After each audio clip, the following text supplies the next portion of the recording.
improvement in other ways, helping people to live better. Education in whatever one's fancy might take him into.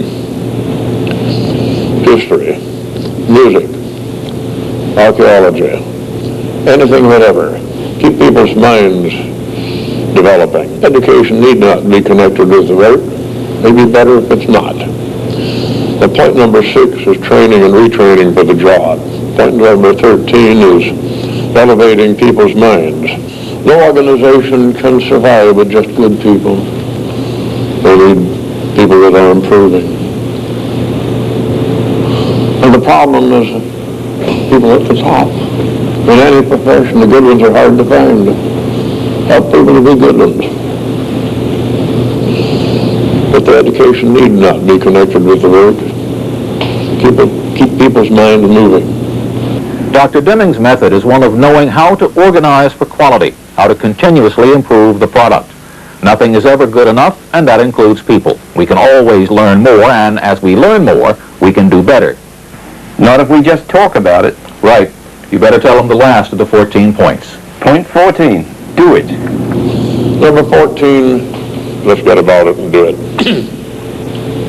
How do you go about it? Top management. I think the way we're constituted, that movement will have to come from top management. We must create a critical mass in the company that understands what the job of top management is. Otherwise, they cannot do the work.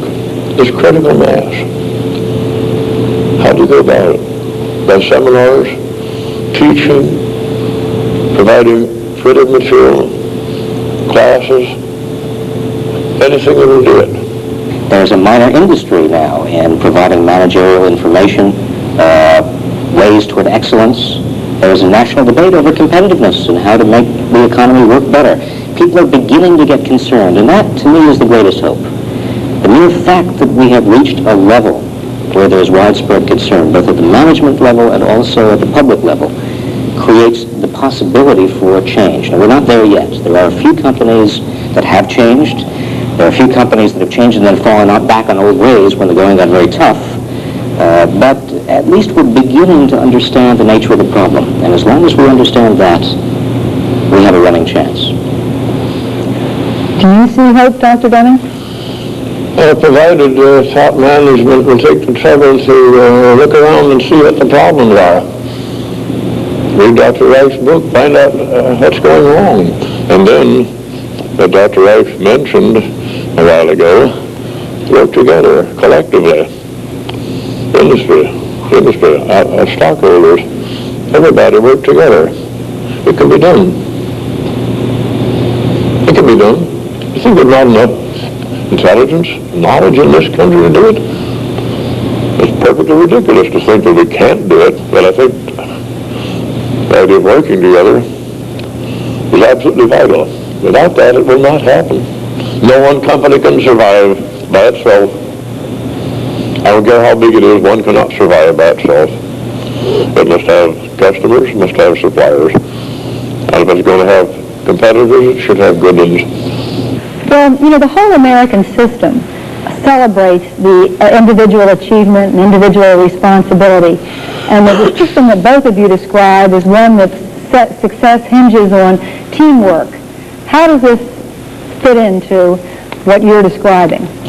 It's a bit of a mythology that America is solely based upon individualism. We have a mythology about the Wild West. But look at the Wild West carefully. Look at the barn raisings. Look at the intense community cooperation that was required out in the Wild West. It wasn't a bunch of cowboys out there. There wasn't a bunch of mavericks. I think our images are somewhat out of sync with the reality that we've had and the reality we need in the future. Do you have any comment on that, Dr. Deming? No, I think that's great. Accomplishments, what there are, have been accomplished mostly by teamwork, working together. But it's hard to work together until we do what? Drive out fear. Point 8. We also have to stop the competition between staff areas in a company. Point 9. And get rid of those annual performance appraisals that are destructive and divisive. Point 12. You remember 10 and 11? Things would be better without. Get rid of slogans and exhortations, and while you're at it, throw out numerical quotas. But put self-improvement in. Point 13. If you help make better people, they'll help make better products. And the big point 14. Do it. Get it done. Knowing all this doesn't help. Putting it to use does, and it pays off. With better quality and lower costs, you can capture the market with better quality and lower price.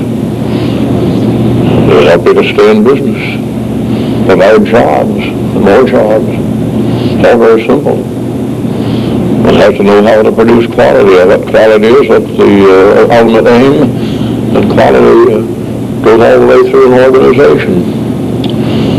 It can be no better than the top, no better than the intent of the top people. You now know the 14 points, Dr. Deming's philosophy of the production of quality. They will work, but only if top management works at them. How can we help with that? In volumes 3 and 4 of the Deming Library, we'll look at how the 14 points are being used at the Ford Motor Company. Until then, he's punk. I'm only rock and roll.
Of the Ford Motor Company and the history of industrial improvement in the United States were, in the early years, almost the same story.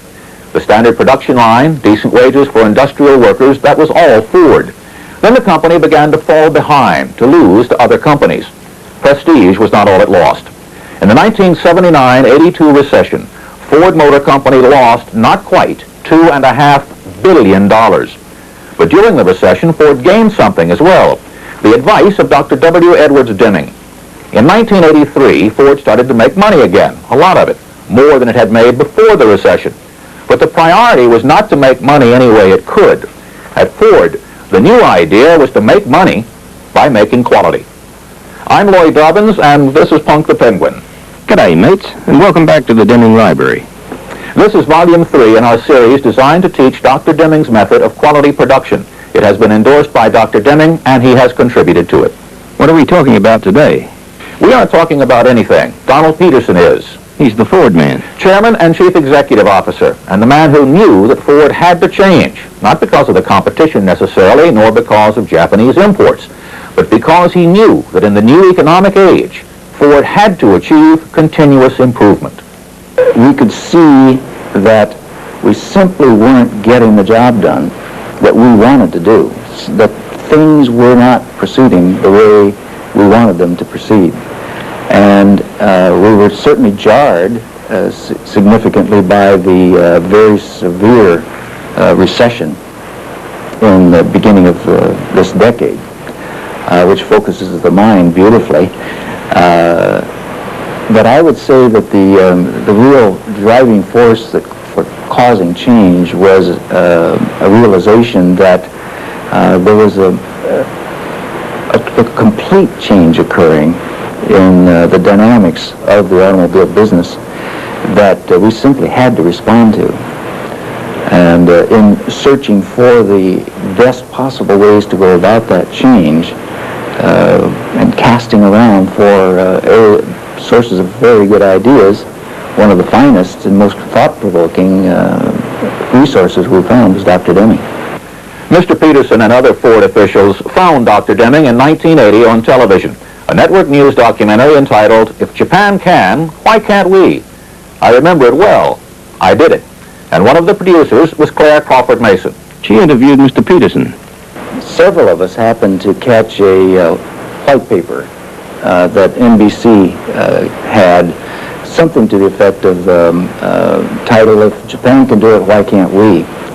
And there was clear indication that people in Japan gave great credit to Dr. Deming for their obvious spectacular improvements in the quality of their products. What was your first meeting with him like? I suspect that the first meeting that anyone has with Dr. Deming is something that that person will never forget. I didn't know what to expect.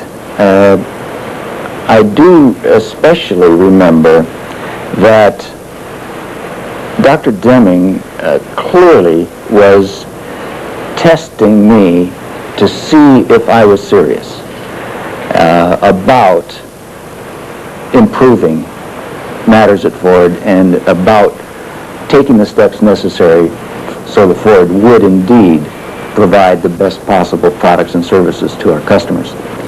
And it's obvious that what he was driving at is that without that commitment at the top of a company, it simply will not happen in that company. He asked several seemingly simple questions, not particularly focused in on some one issue. One of those questions dealt with whether we at Ford had a constancy of purpose. And that question of Dr. Deming's was instrumental, really, in the Ford Motor Company undertaking a broad look at ourselves throughout our organizations, and was part of the catalyst that started many discussions among teams of Ford people. What is it we want to be? All of which led, ultimately, it took about a year and a half in this one case, to our accomplishing the very difficult task, I must say, of reducing to writing in a very simple way just what is the mission, the values, and the guiding principles that we want the Ford Motor Company to operate under. That would then be the expression of the constancy of our purpose. Mission, values, and guiding principles are not complex philosophical abstracts. At Ford, they are remarkably simple statements. What are we going to do? What do we need to do it? And how will we get it done? Those principles, fewer than 350 words total, were printed on cards and given to everybody at Ford, so that everybody will know the answer to a basic question. What do we stand for? Was kind of the way the takeout was. What is it we stand for? And what I think came together beautifully was in trying to think through that question, which led to our mission, values, and guiding principles statement. Now, another question that Dr. Deming asked that day that I remember is simply, what do we mean by quality? How do we define quality? That sounds like an easy question. Should be pretty obvious. But we decided we would take that question and develop and really ask ourselves if we knew what we meant. And I think the interesting thing that came out of our introspection and thinking was a realization that a great deal of what we were using as our measures of quality were those that were convenient for us. Because in engineering there would be certain ways we could measure things, or in manufacturing. Whereas what it should be is an approach where the entire focus of your definition of quality is driven by the customer and the customer's wants and needs. And it wasn't until we made that transition and got ourselves all thinking in terms of the customer and what it takes to provide to our customers the best possible products and services that meet fully the customer's wants and needs over the lifetime of those products and services at a cost that represents real value. Then, at that point, you have achieved quality, true quality. And quality has to be of incredible corporate importance. It can't be just a word. What does that mean? There are two concrete examples. In 1983, if Ford had launched its new aerodynamic-shaped Thunderbird, it would have been the car of the year. And after the recession, Ford stock could have used that boost. But the car wasn't ready, wasn't up to quality standards, and Ford didn't release it. That cost some money. I'm sure it did then, but not later. The Thunderbird Turbo was the 87 car of the year, as was the Taurus in 86. So maybe that dedication to quality has made Ford more money than selling a car that wasn't ready. And it certainly got the word out that quality was a fact, not a word. What's the other story? In a way, it's the same story. About another car? No, this one's about people. Ford, like most manufacturers, used to hire temporary replacements when its people went on vacation. Nothing wrong with that? Well, if you've been telling your people that motivated, well-trained, concerned workers are essential to quality and success, how can their work be done by a temporary replacement? Wrong message. Wrong message. So starting in 1984, Ford plants closed for 2 weeks for vacation. No summer replacements hired, but no cars produced. It's expensive, but it proves to the people who do the work that they are critical to quality production, and that's one more step forward. What you accomplish is so powerfully driven by the processes, the approaches that you are using, and the coming together of all of the capabilities that then are used by employees. Only with continuous improvement and dedication to improvement in those areas are you going to get the final end result of improving profit. What about the reward system at the Ford Motor Company? Is it consistent with a job well done? Does it encourage innovation and constant improvement? I believe this is an area where the Ford Motor Company still has a great deal of work to do. But I can illustrate one action we've taken that I think is consistent with changing our rewards so that they are motivating properly. And that is that we've this past year adopted a long-term incentive plan for our principal executive management team of the Ford Motor Company that emphasizes results down the road as opposed to short-term results. Long-term thinking and planning is one of Dr. Deming's 14 points, which we covered in Volume 2. But it's a mistake to think that Dr. Deming's method is a step-by-step, cold, calculated numerical system. It isn't that at all. It's about people, making people think. There's a thread through almost all of my conversations with Dr. Deming, not only our first meeting, but our many meetings since. And that, which I believe is just a beautiful concept, and that's the concept of that he posed, as I recall, something to the effect, do you believe you are making continuous improvement at Ford? And I also remember he asked me, for example, do you want your people to improve continuously through their time, their work at the Ford Motor Company? Of course I do. That concept of continuous improvement took root and got us thinking down many, many paths about the presumption that somehow or other you can have a set of standards. If you meet those standards, the ball game's over. You don't need to be any better than that. You kind of brush your hands and you go home. Not at all. At any stage, wherever you are, however well you're doing, there's always someone, if you have good teamwork and good cooperative effort going on, someone with some good ideas of how you can improve further. What many people find difficult to accept is that if you have continuous improvement, you can't have a static standard operating procedure, one that is carved in stone, never to be changed. What is good enough today is not nearly good enough tomorrow. You simply stop progress if you live in a world where you think you can set a set of standards, a set of requirements, and that you have the job done if you meet them. That is just a guarantee you're not going to stay competitive, because someone else is going to say, I can do it better than that, and they're going to beat you. Specifically, what did Dr. Deming do that really helped the Ford Motor Company? Dr. Deming is an individual with a magnificent overall concept of managing enterprise, whether it's business or I think it's applicable to any enterprise.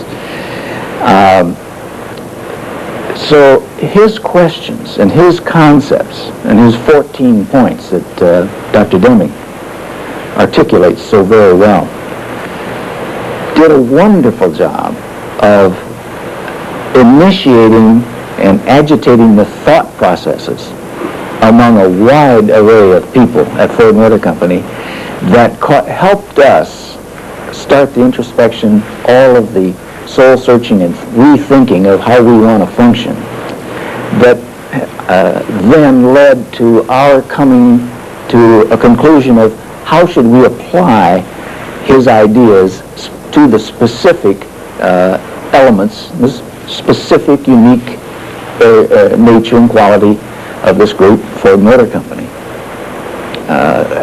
So it's been just a continuous impact and a continuous influence. And I might say that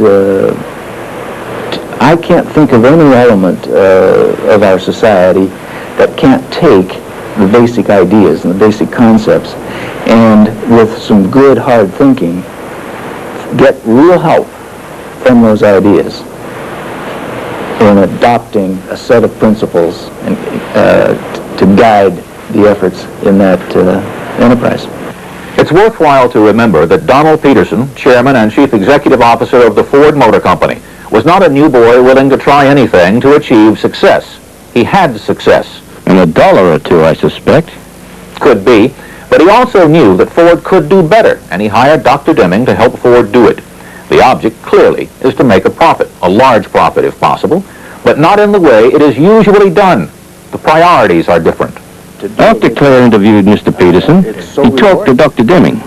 You remind me, Dr. Deming, of an experience I had. This would be shortly after we renegotiated our labor contract here in the United States, where we adopted a lot of language into our contract. Frankly, many of the thoughts stimulated by some of our conversations about the need to develop trust among people, to develop a spirit of cooperation among people. And I was at a plant in Buffalo, a stamping plant, stamping large sheet metal components. And one gentleman that had a rather severe mane, when he first raised his hand to be recognized. He said, Mr. Peterson, what I would like to say to you is that I've worked for this company, I forget, he said something like 27 years. And it wasn't until just the recent times with employee involvement that I have been asked what I think about my work and about what is happening in where I am occupied in this plant. And that is the first time I've ever had the sense that my work was important. And it has changed entirely for me, my attitude about work. I used to hate to get up in the morning. Now I get up in the morning, I look forward to going to work, I enjoy being here. Having fun. Having fun. It just really hit me. And you know, it's so interesting. We started with employee involvement as a basic hourly employee involvement process, and somewhat in salaried employees as well. But we soon found we had to do a lot of training of our whole management group in the whole participative management concept of how you must deal with people in a spirit of trust and cooperation and true interest in what they're thinking about, true interest in their ideas of how things can be improved and how things could work better. And until we added participative management to our effort, we weren't getting anything like the full benefits from our total effort. Well, what's the company doing to make it possible for people to work together without fear, without taking a risk? I think the key thoughts that pop into my mind, Dr. Deming, as you ask that question, are first, all the efforts the company's undertaking to develop a true sense of teamwork, where people see the importance of working together as a team. Secondly, the importance of providing people with the chance to have good communication with each other. And that starts at the very top. We found we had to initiate an executive education approach right from the very top, me down, to make sure that even the top people understood they have a vital role in communicating how we want to behave, what our continuity of purpose is in the Ford Motor Company, and open up the opportunities throughout our company for people to exercise their own initiative and their own drive to help us get the whole job done. Has the system of reward in Ford made it difficult in the past for people to work together? You cagey guy, you're trying to get me into this individual objectives, and I think you've helped me a lot by your process of asking me this question through time. We have been working very hard to change how we reward people, trying very hard to change our performance evaluation to emphasize team efforts as opposed to individual efforts. And I can only assure you we're working very hard at it. Working very hard at it is required, and it is not easy. Is it worth the effort? Let's let Mr. Peterson speak for himself. The Ford Motor Company progress in total is even more than I dared hope we could achieve when I was first thinking about such issues as we've been discussing back in 1980. We're running well over 50% better levels of quality in our products today. And I dare say I would not have predicted that much improvement in this short a time. One of the great risks at a point such as Ford finds itself in today in this respect is that we've just finished what is, by any standards, a very good year. And all of history tells us that's one of the most dangerous times for any enterprise, is when things are going extremely well there can be a tendency to let up. There can be a tendency to say we have it made. We don't have it made. We have a very, very long way to go before we're going to be anywhere near where we want to be, and when we get there, continuously improving, where we get even better than that. Any enterprise that I can imagine, wherever it exists, will be an enterprise that can improve continuously its end results by very substantial measures if that enterprise will take the time to understand what Dr. Deming is talking about when he talks about his 14 principles, and will take the time to adopt those in a way that is most meaningful to that individual situation. Exactly how Ford has adopted Dr. Deming's 14 points is the subject of our next volume. Until then, I'm Punk. and I'm Lloyd Dobbins for the Deming Library.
Quality begins at the top, in the design of the product, the design of the service, what's intended, begins at the top. From then onward, everybody can do his job to perfection, without blemish, while the company goes down the tube, making very well the wrong thing, delivering the wrong product, one that won't sell, having a service for sale that people no longer require or never did require. Everybody can do his job to perfection while the company goes down the tube. Those enterprises that don't adopt a quality culture simply are not going to succeed. So that clearly applies here in the United States every bit as much as it does anywhere else in the world. He is Donald Peterson, Chairman and Chief Executive Officer of the Ford Motor Company. I'm Lloyd Dobbins, and this is another part of the Deming Library, a series designed to teach the quality production methods of Dr. W. Edwards Deming. It has been endorsed by Dr. Deming, and he contributes to it. Dr. Deming began working with Mr. Peterson and others at Ford in 1981. In 1987, Ford set a record in the auto industry for net income and increased its share of the major markets, continuing several years of success. Ford is trying to meet the customer's need for high-quality, reasonably priced cars and trucks. It sounds simple, but the first problem was to persuade everyone that it had to be done and that the job would never be finished. In January 1987, Dr. Deming met with some Ford officials at their Dearborn headquarters at their invitation to talk about what they had expected and what they eventually had to do, what they are in fact still doing. Among those there were Director of Supplier Quality Improvement Dave Travis and Vice President Jim Bakken. If I recall correctly, we were pretty satisfied with what we had. And why shouldn't we have been? How did Ford get to be as big a company as it is? What we were hoping to see is Dr. Deming walk in kind of as a neurosurgeon that would tweak the quality philosophy and quality systems that we had, but not do too much damage to them. Instead, we ended up with a catalyst, a philosopher, a leader for change, and a whole different approach to the quality culture at Ford. And when Dr. Deming started talking to us about, you might see a little change in 5 years and you'll see some more in 10, but if you're thinking you're really going to make significant progress before 15 or 20 years, then, you're going to be disappointed because that's what it took the Japanese. That really wasn't the solution we wanted to hear. No, it wasn't. We wanted it fixed by the end of the month. But it does come. Yeah, so we get that behind us and go on to something else's business. Right. At Ford, the Management Review Committee meets every quarter. Committee members are the top 75 officers and directors of the company, and what they discuss basically is the future of Ford. Before Dr. Deming came, quality was not on the agenda. Gradually that changed so that by 1986, quality was not only on the agenda, it was the dominant part. The meeting started at 9:30, and we spent to 11:30 talking about quality. And then in about a half an hour, 45 minutes, we wrapped up the other three subjects of the company, the business conditions, the market share, and the financial outlook. So we really are committed at the very top of our company to make quality our number one subject of discussion. I think that's a major cultural change in our company. Quality is the job of management. You must take an active part, not just look at results. We've been in an age where management thought they could do the job by studying reports of sales, annual appraisal of people, reports on customers' complaints, reports on warranty, reports on quality, reports on troubles, studying the financial reports. Doesn't work. It's too late. Looking downstream and improving processes, sure, very important, but too late. Quality begins at the top. Let's take active work at the top. One of Dr. Deming's favorite comments is that you can no more delegate quality than you can delegate ethics. But the need for quality, in its broadest sense of meeting the changing needs and expectations of customers, is fairly new. After World War II, American industry owned the world, and quality was not the customer's first consideration. Quantity was. And no one was saying, I took possession of the car in 1949, and boy, was I disappointed in the quality. They were saying, having waited for 9 months, this is the greatest thing that ever happened to me. So consequently, the focus of our culture in that time was get the product out the door to fulfill the needs of the marketplace. The finance organization did their own thing, the product development activities did their own thing, The engineers designed something that no one could make, and manufacturing tried to make it. That was the structure. But again, you say, God, that was awful. How could you let that happen? How did we get to be as big a company as we were? That's how we got to be as big companies are, by structuring that way, and it worked, and it probably was right for the time. America kind of lives on, if it ain't broke, don't fix it. And we certainly had not been broke. Ford realized the system was broke when the Japanese auto industry began cutting into the American market. Ford knew the Japanese were doing something different, but initially, Ford management couldn't figure out what. All the time that we had people going to Japan, in 80, 81, 82, and 83, they'd all come back and say, I can't see any difference over there. Their technology is no better than our technology. They're really not doing anything different than we're doing. When we put together the data that showed the U.S. car industry as having vacillated during the whole period and decade from 1970 to 1980 in terms of customer satisfaction with their products. And then we superimposed on that the Japan performance. That's when the light went on. That was eureka for Ford. We now finally understood, it was continuous improvement that allowed the Japanese to create an advantage over the American industry.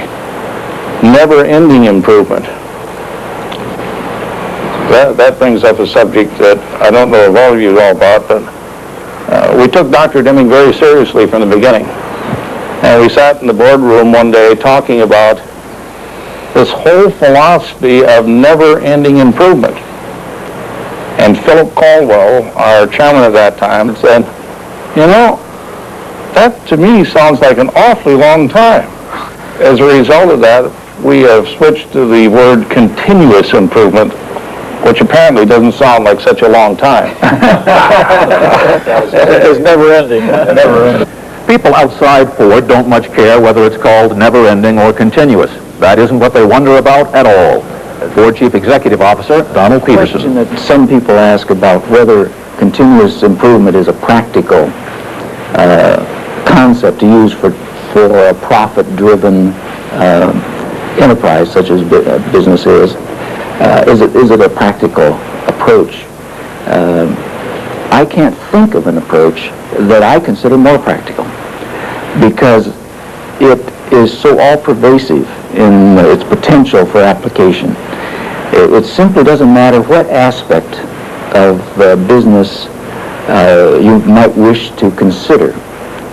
The opportunities for significant improvement in your final results, both in terms of serving the customer and serving all of your employees, all the people involved, and in achieving profits, and I've just talked about people, products, and profits, is greatly enhanced by using the concept of continuous improvement.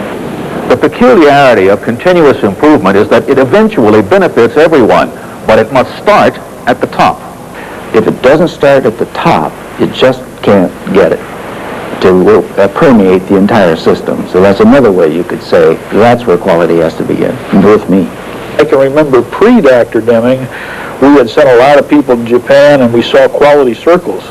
And so we all came back and said, hey, there's the great solution. We'll put in quality circles. Ford put in some quality circles. They didn't work. The employees were willing, even eager to make suggestions, but management wasn't eager to listen. It took years of training to get Ford management to listen to their employees. But once management was trained, employee involvement started to work. It is a valuable tool, but only one of many tools that are needed. For each tool, the commitment must come from the top and spread through the company. It's one reason that Dr. Deming meets with Ford employees, like this group of 300 from Windsor, Ontario in 1984. Dr. Deming wanted to know how they could ensure their jobs by helping Ford compete. What could they do? Do the best job you can do. Oh, do the best you can do. I would hope most of us do the best we can do. Oh, I'm sure that everybody does the best that they can. All 300. Everybody does his best. No, not everybody does, but Oh, you don't think so? no.